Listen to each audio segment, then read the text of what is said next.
ಇವತ್ತು ಓನರ್ ಬರ್ತಾರಲ್ಲ, ಮಾಡ್ತೇನೆ. ಮಳೆ ಬರಲಿ, ಬಿಸಿಲಿಗೆ ಯಾಕೆ ಒಣಗಾಕತ್ತೈತೆ ಅದು ಬಂದು ಹೋಗು ಮೇಲೆ.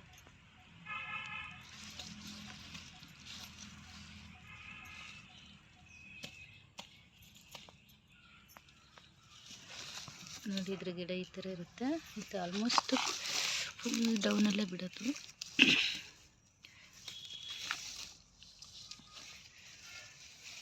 ನೋಡಿ ಇಲ್ಲೊಂದಿದೆ, ಇದನ್ನು ಕಾಯಿ. ಇಲ್ಲೊಂದು ಮಾತ್ರ ಇದು ಚೆನ್ನಾಗಿ ಹಣ್ಣಾಗಿದೆ, ಇದು ಮಾತ್ರ ಸಖತ್ತಾಗಿ ಹಣ್ಣಾಗಿದೆ.